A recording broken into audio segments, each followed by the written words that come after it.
A space shuttle is basically a can full of air.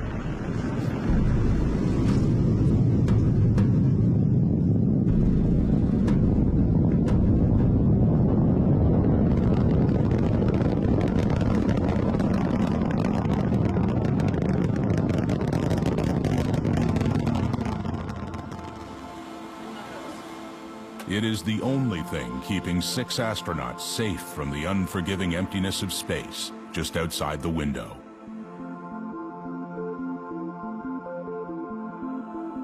Planet Earth is basically a big wet rock with a thin envelope of atmosphere.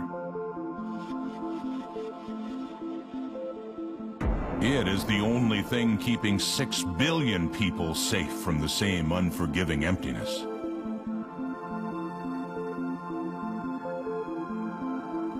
For 11 days, the crew of Space Shuttle Endeavour is transfixed by the stunning view of our oasis in space.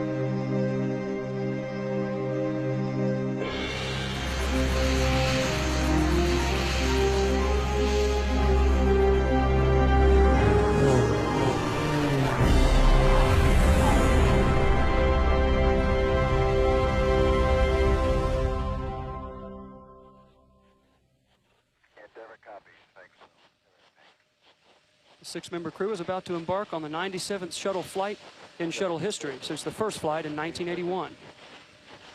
The SRTM payload will bring home 3D images of the Earth's elevation, much more accurate than any images we've obtained to date. Copy that. Thank you. Right now, our launch time is targeted for 12:43 p.m. and 40 seconds. Have you ever wondered what it feels like to blast into space? You see the orbiter access arm beginning to retract away from Space Shuttle Endeavour's crew hatch. Start APU 6 sharp recorder. Less than 500 people have had that question answered. Recorders are running. And of that exclusive group, less than 200 of them have ever stepped outside the safe haven of a spacecraft. Copy that. At T-minus 6 minutes 26 seconds, the orbiter test conductor has given pilot Dom Gory a go to perform the activities. Today, 6 astronauts sit anxiously on board Shuttle Endeavour to experience what only a handful of people will do in their lifetime. We have confirmation of all 3 auxiliary power units up and running. It's the first human space flight of the 21st century, and if everything goes without a hitch on the launch pad, they will begin their 11-day mission. When you're sitting on the launch pad, your mind is pretty much racing, mostly full of all of the training that you've had for the last year or 15 months leading up to that flight. I had a card in front of me that had all of the emergency procedures on it for bailout, and I read through the card a few times, and I read ahead in the checklist that was on my knee board to make sure I knew it was coming and I didn't miss any of my responsibilities. The heart rate really picks up is whenever you come out of the 9-minute hold, we call it, where we go up to the 9 minutes and hold for a while, and if everything is good, they come out of the 9-minute count, and they count down till liftoff. And whenever they come out of that, you really think that this is it, you are going to space. But getting past that point doesn't mean things won't go wrong. You are nervous about it going well, and you got to be a little bit nervous about sitting on 6 million pounds of fuel. And if you're not real smart. I think that's an interesting thing. This one piece will make 52 layers. Watch on mobile devices or the big screen. All for free. No subscription required.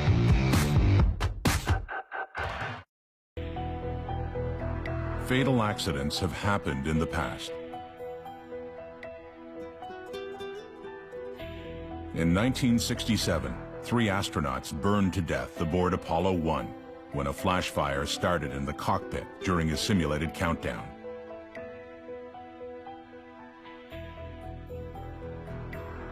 7 astronauts were also killed on January 28, 1986, when the shuttle Challenger was destroyed only 73 seconds after liftoff.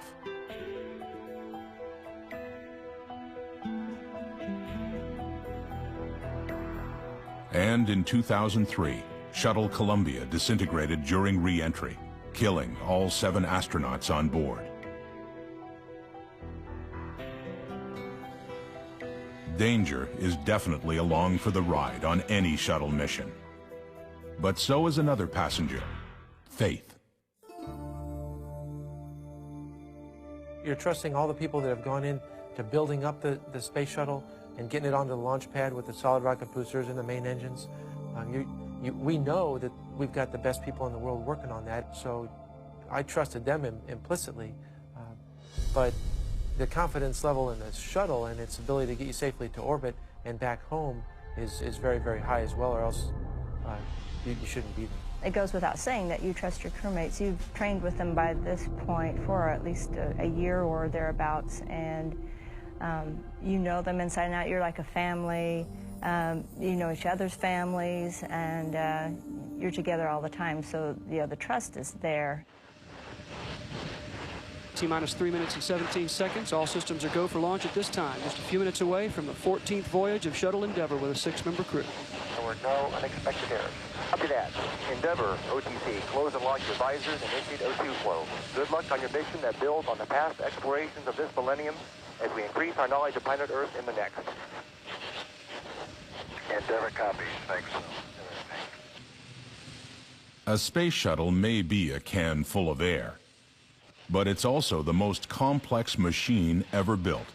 With more than 2 million parts, it has close to 1,500 circuit breakers, just over 1,000 plumbing valves, and enough wire to run from Toronto to Pittsburgh. It also has a main engine with more horsepower than 39 locomotive trains. Whenever the engines light, and especially the solid rocket boosters, it's a tremendous rumbling feeling. And it's not only a sound, but it's a feeling. You can feel the vibrations coming up through the vehicle, and it's really exhilarating. And you're just ready for those things to burst loose and throw you into space. 20. T-minus 20 seconds. 15. 12, 11, 10, 9, 8, 7. We have a go for maiden. I'm sitting there going, oh, great, we're past 6. Good, we're past 5. Oh, there's 4. And I'm spending the whole time hoping to hear the next tick come and not abort. 4, 3.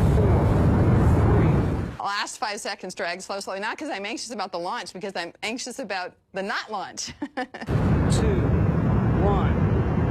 Booster ignition and liftoff of Space Shuttle Endeavour on a 21st century mission, placing Earth back on the map.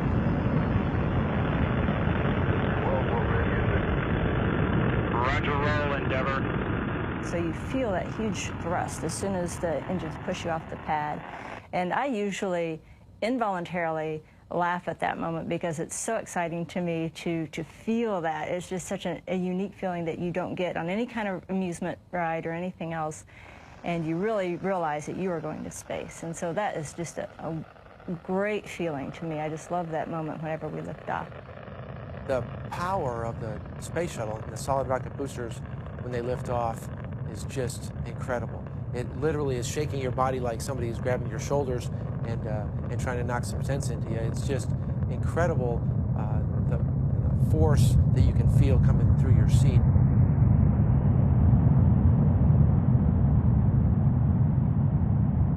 As the acceleration mounts, as you go faster, you get more and more G-forces on your body, and they come through your chest, so you feel heavier and heavier and heavier, and you actually have to make a conscious effort to breathe, to inhale, because it's hard to suck the air in as all the weight is put on your chest. Endeavour, go at throttle up. Go at throttle up. 1 minute, 15 seconds since launch. Endeavour's 3 engines now back at full throttle. We don't see any of that glow from the boosters or the engines. All you can see is the sky and the clouds that you quickly leave below you on the ascent. And then once the trajectory of the shuttle goes more horizontal, then you can look outside and see the clouds below you and the ocean and get a sense of the Earth's curvature. Endeavour speed 1,400 miles per hour, 11 miles altitude, 8 miles northeast of the Kennedy Space Center. Endeavour's already burned more than 2.25 million pounds of propellant, weighs less than half of what it did at liftoff. Your mind is racing with concerns about the systems that you're in charge of, making sure that the profile to orbit is going to go well and you do exactly what you've been training to do for hundreds and hundreds of hours.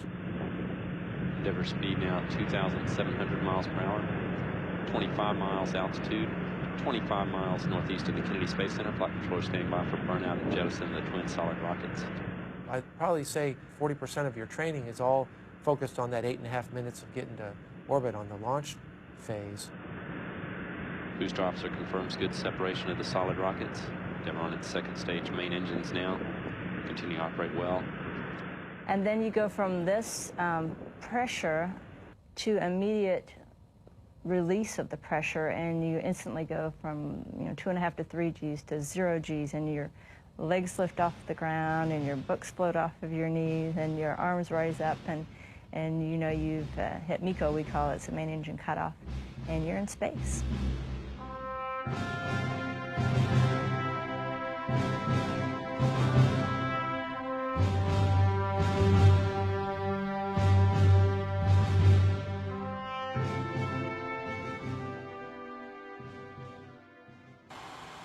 Seconds. Hey, there's the execute.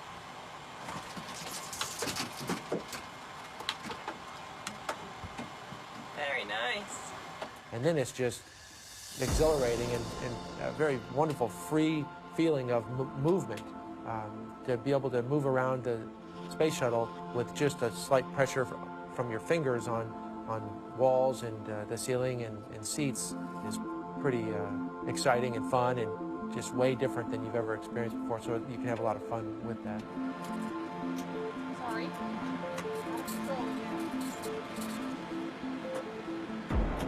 After just 8.5 minutes, the crew arrives in orbit. For the next week and a half, the shuttle will be their home.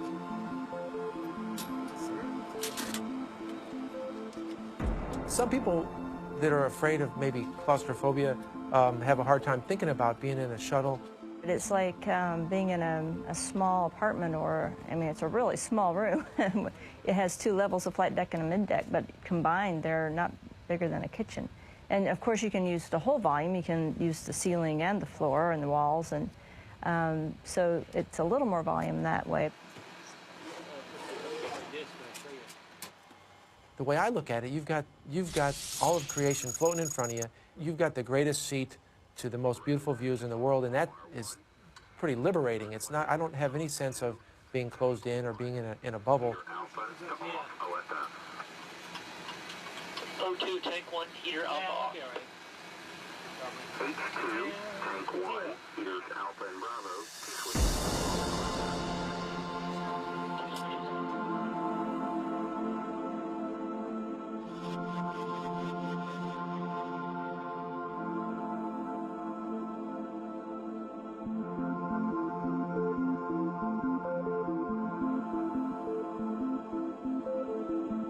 There's as much change between different parts of the Earth as there is between Earth and the interior of the space shuttle. You're having to absorb a lot of new information. You're having to adapt very quickly to a different way of viewing how you exist in your environment. We would like to get an update on the STL manual procedure that was in work. Growing up here at about SA 6s and 8s, they're mean they were. They had tons of them.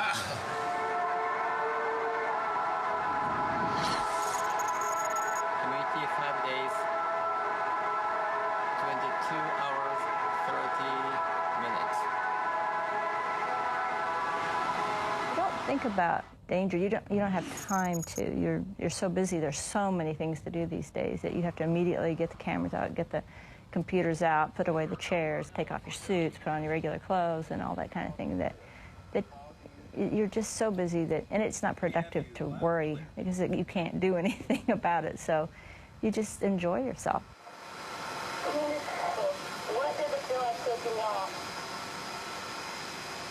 When we first take off with the light of the solid rockets, there's a lot of noise and a lot of shaking, and also there's a lot of excitement as we get ready to launch into space. By the time we get to the top of the pad, we're doing over 100 miles per hour. Dr. Cavani, you get dizzy when going up to space? I have not felt dizzy in space. You do feel a little bit disoriented initially because you don't have the same up and down that you do on the Earth. There is really no up and down, but as long as you keep the same reference inside the shuttle, the ceiling is you're up and the floor is you're down for the first day or so, then after that you can orient yourself in any direction and feel very comfortable. Good morning, Endeavour. Good morning to the Redshift and specifically to Gerhardt. Good morning, Chris. What a way to wake up to the Corellia suite. It is just wonderful, and it's great to look forward for another day of mapping. Tank 3, O2A auto. H2, Tank 3, heaters Alpha and Bravo, 2 switches to auto. 2 switches to auto. The astronauts depend on an army of engineers and technicians to make sure their habitat works. I think, Chris, that I was focusing pretty fast. It was clearly much closer to me than the OMS pod.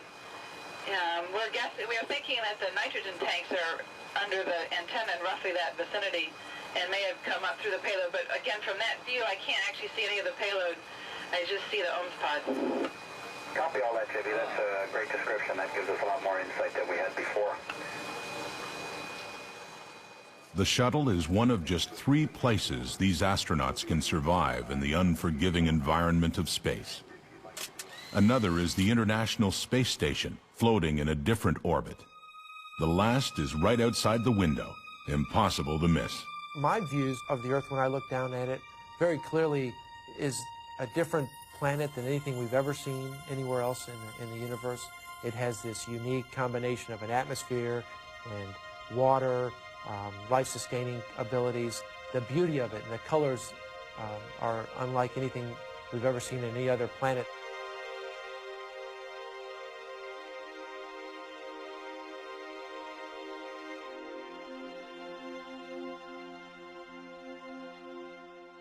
The shuttle travels at 28,163 kilometers per hour, or 17,500 miles per hour.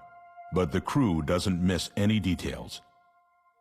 You feel like you're seeing the planet from God's view, from out there. You can see the curvature and you can see the blackness against the blue ocean.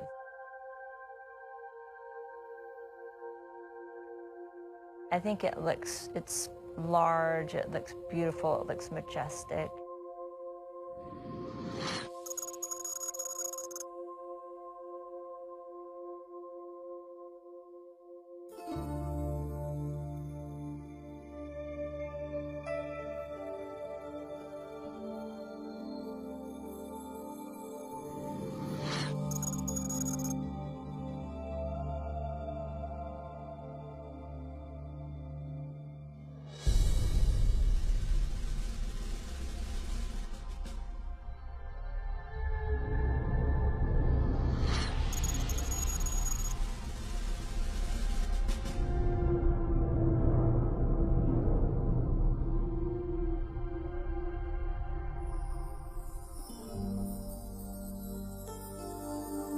Colors are like anything else. A photograph is worth 1,000 words, but it's not nearly as good as your eyes.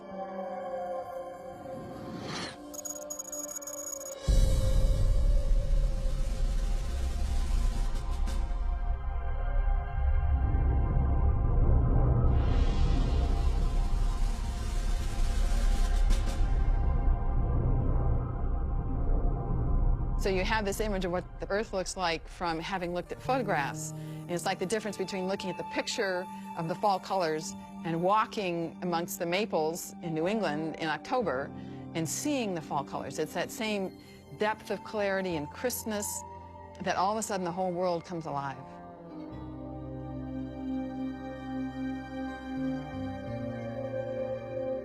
Golly, I would say every time you float up to the window, you are amazed. the views are just spectacular, whether it's a nighttime pass and you're watching a lightning storm below you, or just the city lights of all the countries around the world, or in the daytime, seeing the colors of the Caribbean, or the entire extent of the Grand Canyon out the window at one time, seeing the Himalayas and snow-capped peaks around the world. Almost anything you look at is just beyond your imagination, and you could fill up your whole day just floating in the window and looking outside.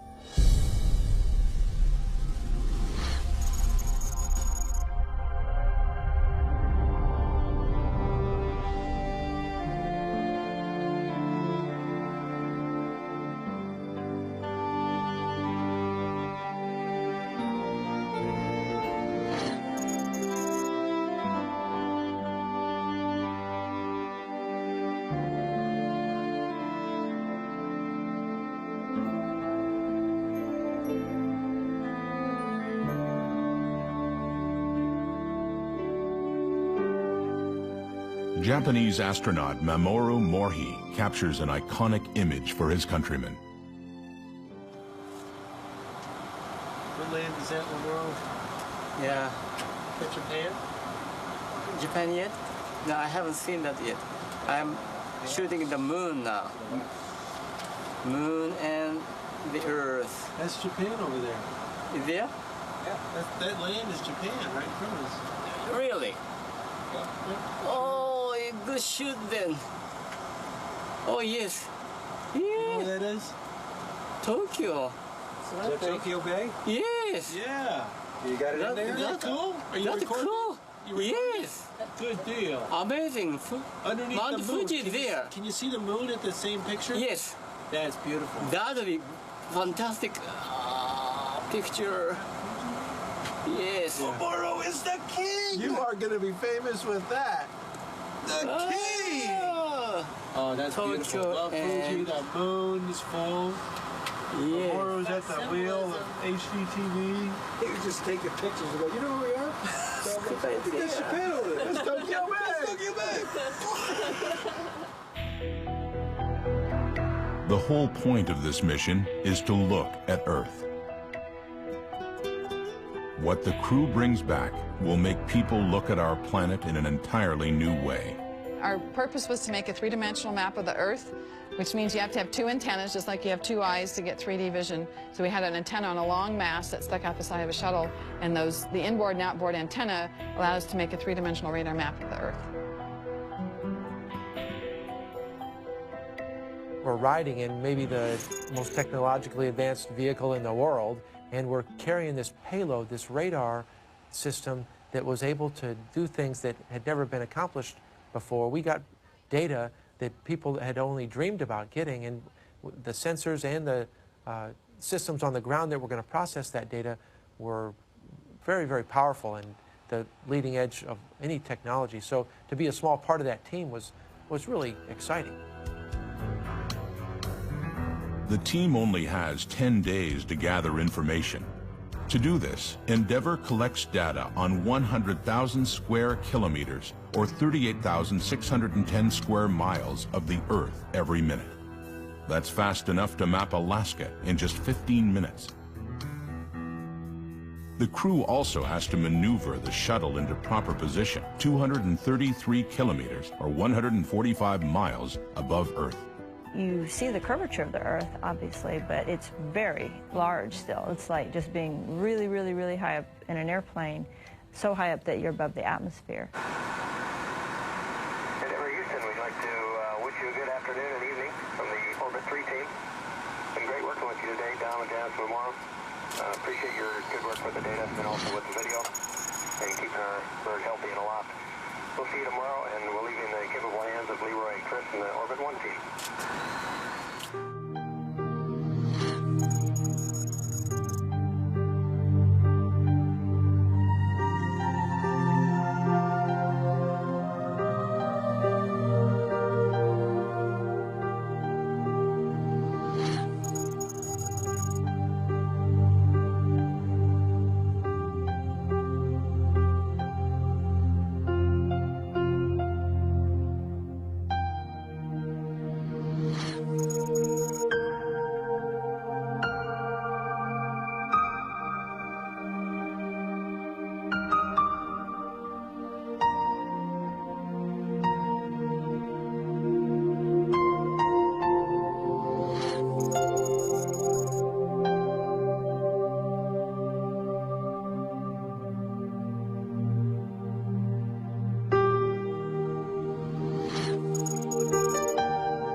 of the time, I forget that. Where'd the tape line go? It's up above your head, I think. Yep. The crew works in 2 shifts, so they can work around the clock to meet deadlines. During the shuttle flight, looking down at the Earth, honestly, for me, you really don't have much time to truly enjoy what you're seeing. You get bits and pieces, 5 minutes here, 5 minutes there, but it's not like you just sit down and relax and say, wow, what a gorgeous view. Get out your maps. What am I looking at now? What's coming next? I just never had the time to do that. You do most of that after lunch, when you look back through your pictures and go, oh yeah, I remember looking at that. Wasn't that fun? You do the relax, enjoy it time after you get back, for me, because you're just so focused on making sure that you get all the science done and all the mission operations in the very limited time that you have on orbit. At 8 day, 3 hours, 9 minutes. Charlie 181 from PHR 1 is taken out.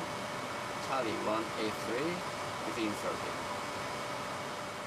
Good job. There's no time to read. There's almost no time to do email. There's a tiny bit of time you can maybe write your family a line that said, I'm fine, and this is wonderful, I'm seeing beautiful things, but that's about it.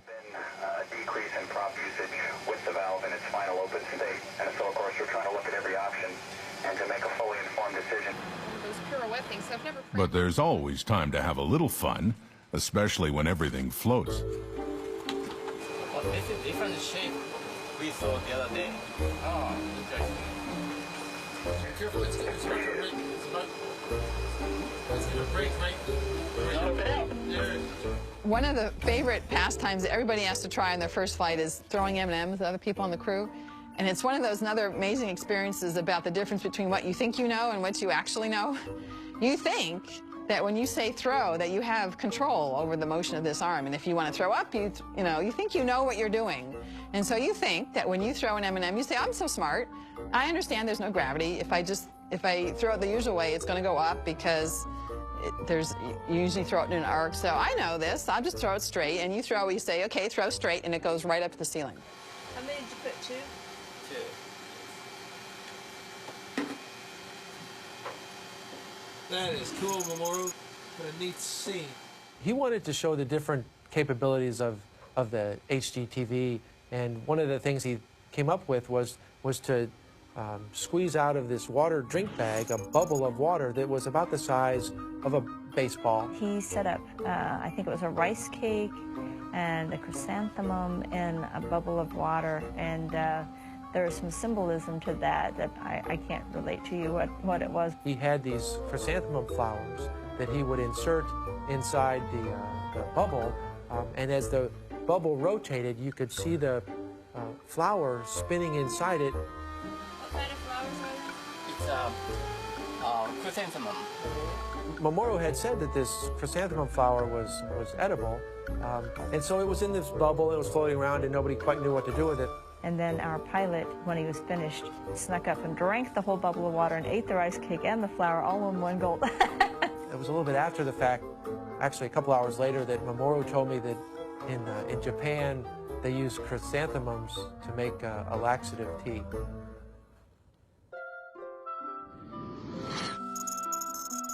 Pastime activities are few and far between. The crew has a job to do.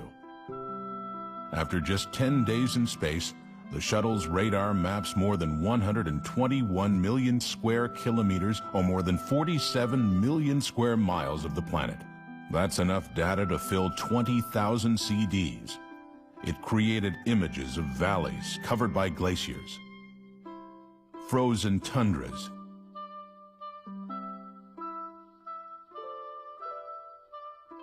barren deserts,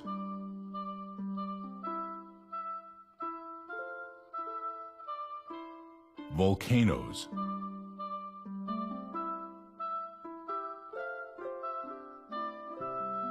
and ancient human settlements.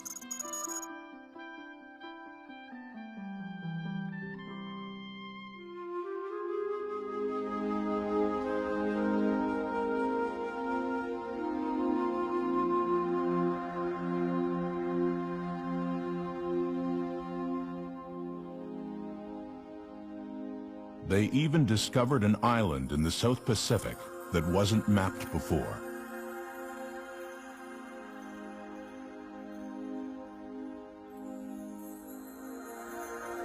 the views are so different, and you know, cameras cannot do them justice. We bring back some very nice, spectacular pictures and movies, but it's not the same as being there and floating and looking at countries pass by and thinking about, you know, all the billions, literally, of humans you're looking at that very moment.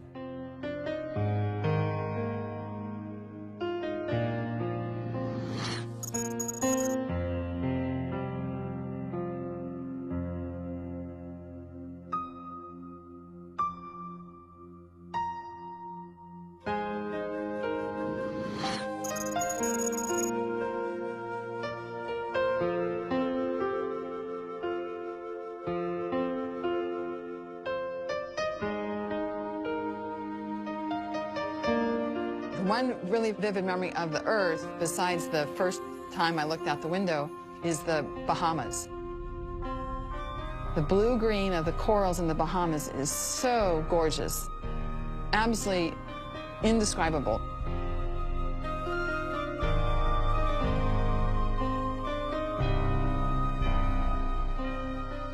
My favorite thing to do is put on some favorite music if you have the time, just maybe before you go to bed, and listen to that music as you pass. My favorite place is to pass over Africa during a thunderstorm and watch the lightning over the continent. They have spectacular lightning storms, and sometimes you get the rhythm of the lightning with the music, and that's just a really neat experience.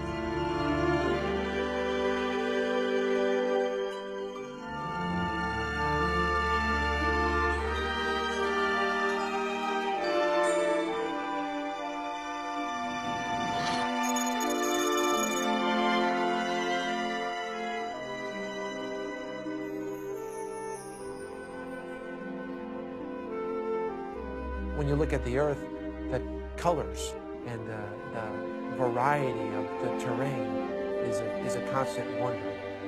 Seeing the atmosphere and clouds and storms from a different perspective is always exciting. And when you get to see a orientation of a circular cloud pattern like a hurricane developing or tropical storm, that's usually a view just reserved for weather satellites, which is really exciting to be able to see that and then take a picture and send it down to the folks on the ground.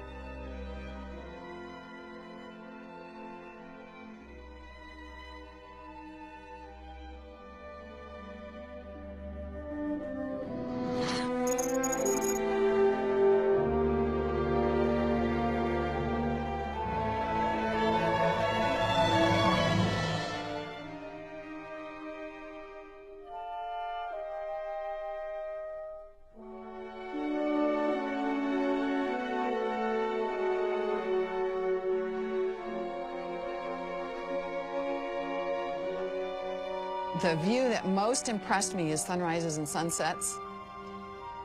You will never experience a sunrise and sunset again after you've seen one from orbit. I hope you get the chance someday, because the colors are so deep and so saturated and so rich, and they change so fast. And the colors go from a very deep purple blue through all the reds and oranges and get very bright white very quickly, and it's so fast. And you go through the entire spectrum range, and they're so saturated. I can sit here and it feels like there's a little crack in the universe that's opened up for just a second to let you see the whole rest of the universe, and then shuts down again. You see that every 45 minutes for the entire time you're up in orbit. It's just spectacular.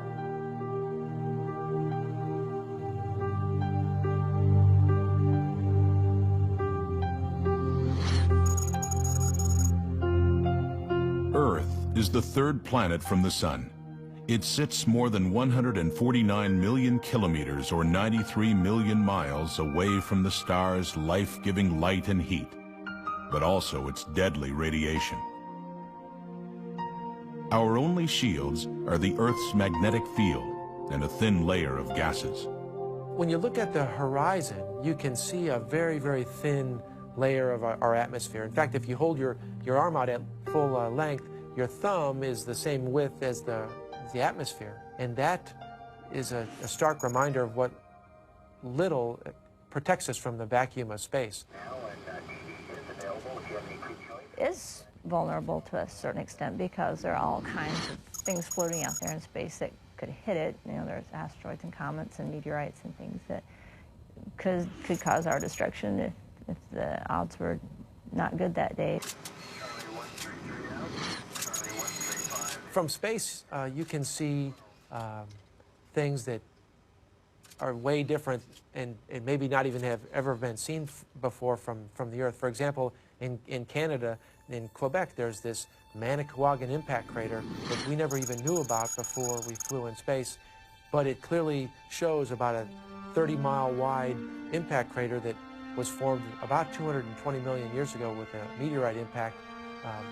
It tells you, when you see that, how fragile we are and how exposed we are to natural events like a meteorite impact. The chances of getting hit by a space rock are slim. That's because the Earth's atmosphere is made up of nitrogen, oxygen, and other ingredients that burn up meteors before they can strike our surface. Unfortunately, the biggest threat to Earth doesn't come from outer space. The greatest threat to that planet is us and how well we treat it, and so we are its probably biggest enemy.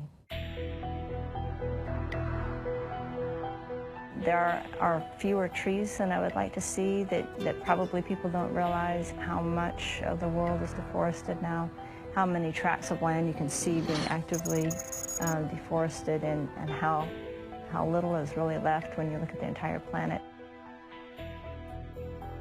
You can also see changes in the landscape in South America where the terrain is being changed by cultivation and burning.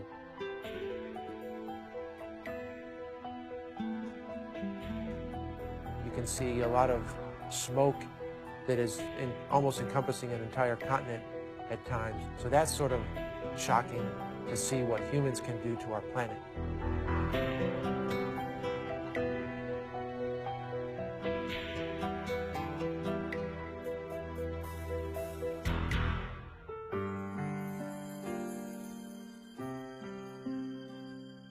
You can see all of the runoff. In the areas that are deforested, you can see all the topsoil washing away down through the rivers and spilling out into the oceans. It's very visible, just huge brown splotches of mud flowing from the mouths of rivers, from major rivers into the oceans. Madagascar is almost completely deforested, and it's just, you can see the topsoil just running off in all directions around the island, and it's just sad. You wish you could show people from here, look at what we're doing. We really need to stop that because it's really bad. Obviously, you can see what you're doing from up there. Whereas when you're in the forest, you can't see the forest for the trees because I think you just lose perspective of the damage that you're doing. It's not nearly as visible.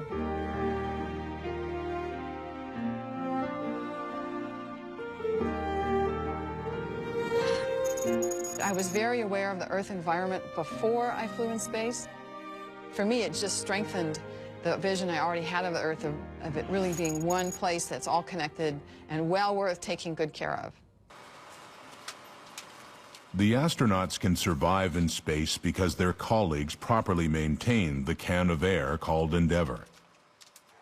The view from space shows that it's not that much different for the population of planet Earth. Survival depends on preserving the watery rock with the thin line of atmosphere. If it fails, there is no place left to go. This creation that we've been blessed to live on is something that we need to take care of. We need to be responsible and good custodians of that. And you sort of become a quick environmentalist when you fly in space and see how fragile the Earth really is from that perspective.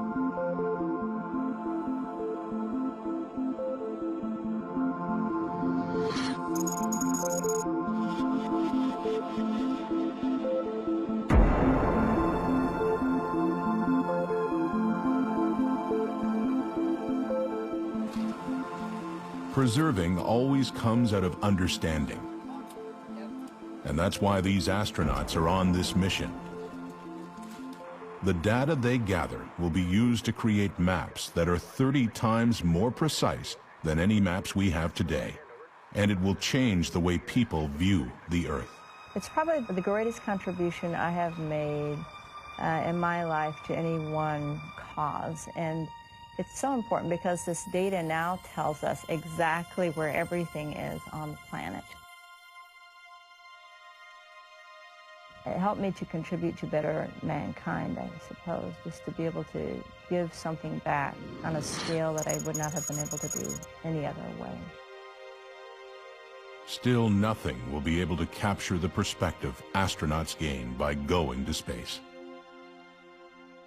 You do look down and you know that great conflicts are occurring underneath you as you're floating over, and it is sad to think about that. And some people are tremendously affected by it in a religious way. Some people are saddened by the fact that they know what's going on, they can't do anything about it. There's a lack of borders.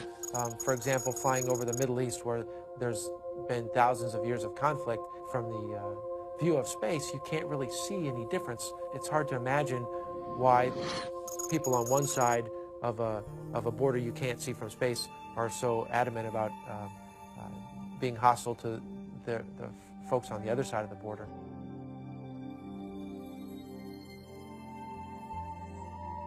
You can't even see individual people, but you know of all the happiness that they're sharing and the strife that we go through, and you're looking at some of the most peaceful places and you're looking at some of the most violent places, and it's interesting from up there that you can't tell what's really going on, but you know in your head what's going on, and it's sort of surreal.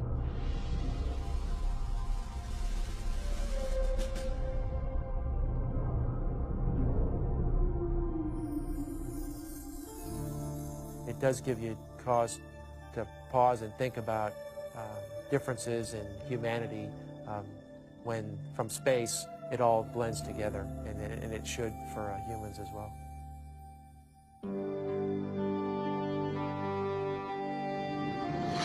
The blueness or the aquaness of some of the oceans are just incredibly breathtaking.